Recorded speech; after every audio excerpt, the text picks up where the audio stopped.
Psaume 76. Au chef de chœur, avec instrument à cordes. Psaume, chant d'Asaph. Dieu s'est fait connaître en Juda, son nom est grand en Israël. Sa tente est à Salem, et sa demeure à Sion. C'est là qu'il a brisé les flèches, le bouclier, l'épée et les armes de guerre.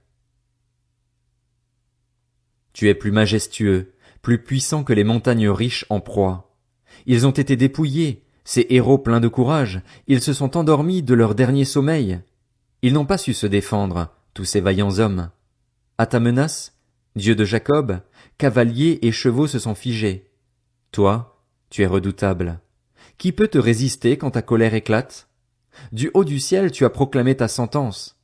La terre, effrayée, s'est tenue tranquille lorsque Dieu s'est levé pour faire justice, pour sauver tous les humbles de la terre. La fureur de l'homme te célèbre, tu t'attaches ceux qui échappent à ta colère. Faites des vœux à l'Éternel, votre Dieu, et accomplissez-les. Que tous ceux qui l'entourent apportent des dons au Dieu terrible. Il abat l'orgueil des princes, il est redoutable pour les rois de la terre. Psaume 77. Au chef de chœur, d'après Jéduthune. Psaume d'Asaph. Ma voix s'élève vers Dieu, et je crie. Ma voix s'élève vers Dieu, et il m'écoutera. Quand je suis dans la détresse, je cherche le Seigneur. La nuit, mes mains se tendent vers lui, sans se lasser. Je refuse toute consolation. Je me souviens de Dieu et je gémis. Je médite, et mon esprit est abattu.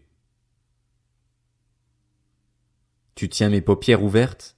Je suis troublé, incapable de parler. Je pense aux jours lointains, aux années passées. Je me souviens de mes chants pendant la nuit, je médite dans mon cœur, et mon esprit s'interroge. Le Seigneur me rejettera-t-il pour toujours? Ne se montrera-t-il plus favorable? Sa bonté est-elle définitivement épuisée? Sa parole a-t-elle disparu pour l'éternité? Dieu a-t-il oublié de faire grâce? A-t-il, dans sa colère, retiré sa compassion? Je me dis, ce qui fait ma souffrance, c'est que la main droite du Très-Haut n'est plus la même. Je me rappelle la manière d'agir de l'Éternel. Oui, je veux me souvenir de tes miracles passés. Je réfléchis à toute ton activité, je veux méditer tes hauts faits. Ô Dieu, tes voies sont saintes. Quel Dieu est grand comme Dieu? Tu es le Dieu qui fait des miracles. Tu as fait connaître ta puissance parmi les peuples. Par ton bras tu as racheté ton peuple, les descendants de Jacob et de Joseph. L'eau t'a vu, ô Dieu, l'eau t'a vu. Elle a tremblé, les abîmes ont été ébranlés. Les nuages ont déversé des torrents d'eau, le tonnerre a retenti dans le ciel, et tes flèches ont volé de tous côtés. Ton tonnerre a éclaté dans le tourbillon, les éclairs ont illuminé le monde. La terre a été ébranlée, elle a tremblé. Tu as fait ton chemin dans la mer, ton sentier au fond de l'eau, et personne n'a reconnu tes traces. Tu as conduit ton peuple comme un troupeau par l'intermédiaire de Moïse et d'Aaron. Psaume 78. Cantique d'Asaph. Mon peuple, écoute mes instructions. Prête l'oreille aux paroles de ma bouche. J'ouvre la bouche pour parler en parabole, j'annonce la sagesse du passé. Ce que nous avons entendu, ce que nous savons, ce que nos pères nous ont raconté, nous ne le cacherons pas à leurs enfants. Nous redirons à la génération future les louanges de l'Éternel, sa puissance et les merveilles qu'il a accomplies. Il a établi un témoignage en Jacob, il a mis une loi en Israël, et il a ordonné à nos ancêtres de l'enseigner à leurs enfants pour que la génération future, celle des enfants à naître, la connaisse, et que, devenus grands, ils en parlent à leurs enfants. Ainsi, ils mettraient leur confiance en Dieu, ils n'oublieraient pas la manière d'agir de Dieu et respecteraient ses commandements. Ainsi, ils ne seraient pas comme leurs ancêtres, une génération désobéissante et rebelle, une génération dont le cœur était inconstant et dont l'esprit n'était pas fidèle à Dieu. Les hommes d'Éphraïm, armés de leur arc, ont tourné le dos le jour du combat. Ils n'ont pas gardé l'alliance de Dieu, ils ont refusé de se conformer à sa loi. Ils ont oublié ses actes, les merveilles qu'il leur avait fait voir. Devant leurs ancêtres, il avait fait des miracles en Égypte, dans les campagnes de Tsoan. Il avait fendu la mer pour les faire passer, il avait dressé l'eau comme une muraille. Il les avait guidés le jour par la nuée, et toute la nuit par un feu éclatant. Il avait fendu des rochers dans le désert, et il leur avait donné à boire en abondance. Du rocher il avait fait jaillir des sources et couler de l'eau, comme des fleuves. Mais ils ont continué à pécher contre lui, à se révolter contre le Très-Haut dans le désert. Ils ont provoqué Dieu dans leur cœur en demandant de la nourriture à leur goût. Ils ont parlé contre Dieu. Ils ont dit, Dieu pourrait-il dresser une table dans le désert? Voici, il a frappé le rocher et l'eau a coulé, des torrents se sont déversés. Pourra-t-il aussi donner du pain ou fournir de la viande à son peuple? L'Éternel a entendu cela, et il a été irrité. Un feu s'est allumé contre Jacob, et la colère a éclaté contre Israël, parce qu'ils n'ont pas cru en Dieu, parce qu'ils n'ont pas eu confiance dans son secours.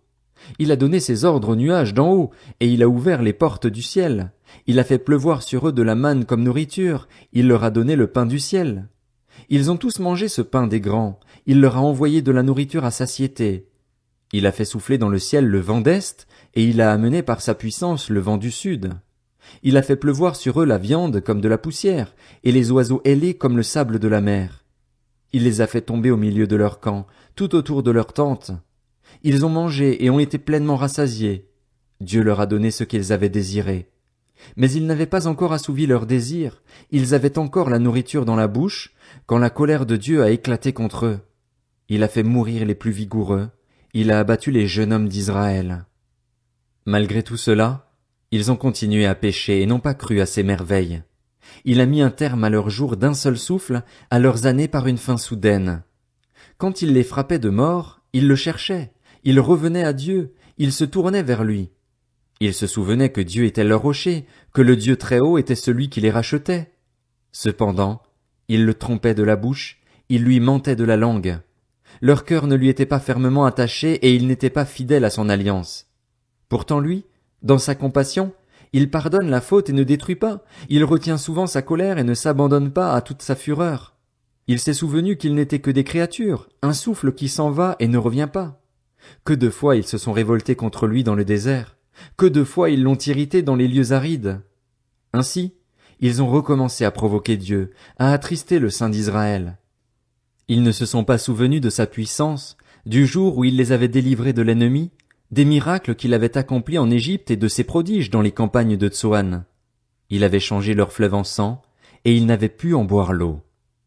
Il avait envoyé contre eux des mouches venimeuses qui les dévoraient et des grenouilles qui leur apportaient la dévastation.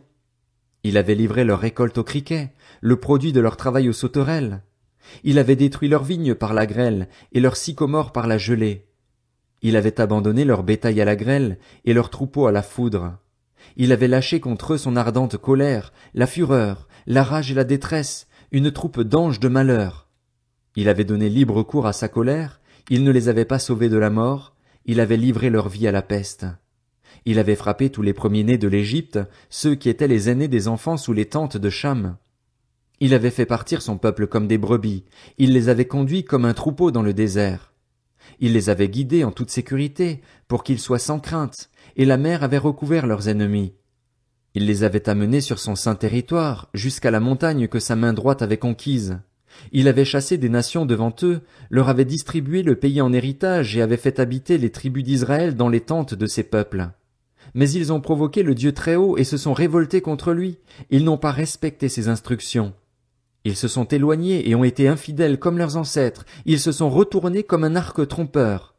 Ils l'ont irrité par leurs hauts lieux, ils ont excité sa jalousie par leurs idoles.